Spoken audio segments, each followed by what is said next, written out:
was 22 years old, attending a Halloween party at my former best friend Nick's house, who died of a heroin overdose in 2013.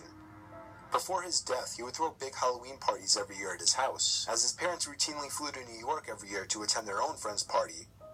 He was always a big Halloween freak, so the whole house was littered with truly horrifying props that we all knew Nick spent way too much money on. He even put up giant walls of cardboard and covered them with wallpapers to create a haunted maze of sorts.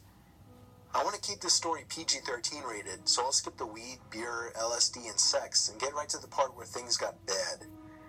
I'll admit, we weren't in our right minds. None of us were. Anyone who came to Nick's parties knew what went down. Me, Nick, and a few other guys, Vinny G, Joey, and Q, were upstairs in Nick's room smoking a bong when we heard two steady, loud bangs come from downstairs. Nick clumsily but panickingly rushed to open the door and see what was going on. There were sounds of screaming of both guys and girls. I remember quite clearly it sounded as if there were a crowd of people screaming for their lives down there. We all called Nick to come back in and shut the door. Even under the influence of drugs, we all knew what was going on. Nick ran back inside and shut the door quickly but also quietly, locking it behind him. He turned to us and had on the facial expression of someone who had just witnessed murder. "What did you see? What's going on?" we all shouted at him. He told us to hide before anything else. We all knew why. From that point on, we didn't ask questions. Nick hid the lights and hid in the closet with Joey, while I hid under the bed with Q, and Vinny G hid in the storage box. We could hear the blasting music from downstairs turn off, followed by a grown man screaming at everyone to shut up. One unfortunate girl let out a scream of shock and fear, and after another bang, silence. The man started shouting at everyone again, but personally I couldn't hear it too well, and I certainly as hell wouldn't remember exactly what he was shouting. We heard two other men shouting. By now there were a confirmed 3 intruders in the house, but there could have been more for all we knew at that point. We heard the sound of boots stomping up the stairs and then coming halfway down the hall and stopping outside the bedroom door. The intruder on the other side of the door tried the doorknob, but when he realized it was locked, he started ramming into the door with most likely his shoulder. After a few failed attempts at that, the sound of a few shots to the doorknob were clearly enough to break the lock, allowing the door to swing open.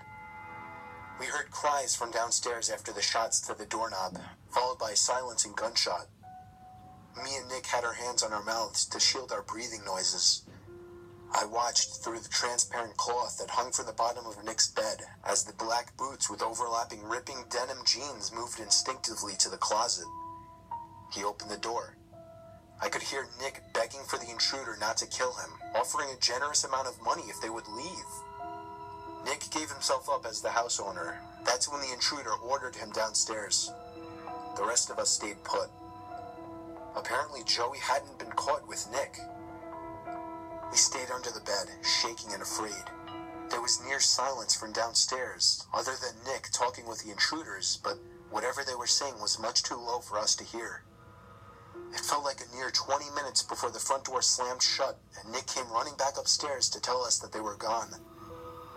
I think the most horrifying moment of my life was when I stepped downstairs, back into the living room, and saw the 2 dead bodies laying lifelessly on the ground. Holes in their heads spewing out blood. Jen and Robbie, 2 good friends that I still miss.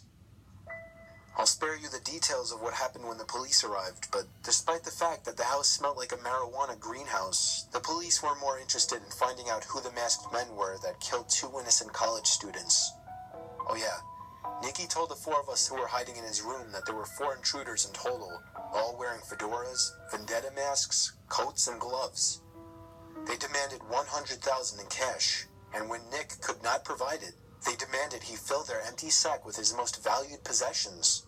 All of the partygoers held hostage in the room were also forced to throw their wallets into the sack or they would be shot. After the incident, Nick became depressed. He started drinking too much, becoming an alcoholic. He stopped showing up to school and ultimately ended up dropping out. He started the use of heavier drugs, such as meth and heroin. I had one good talk with him since the incident, and he was more real during this talk than he had ever been. He told me, with tears rolling down his cheeks and a pipe in his hand, He lived in constant pain, knowing he caused the death of two of his best friends. Nick died of a heroin overdose in July of 2013, not even a year after the incident.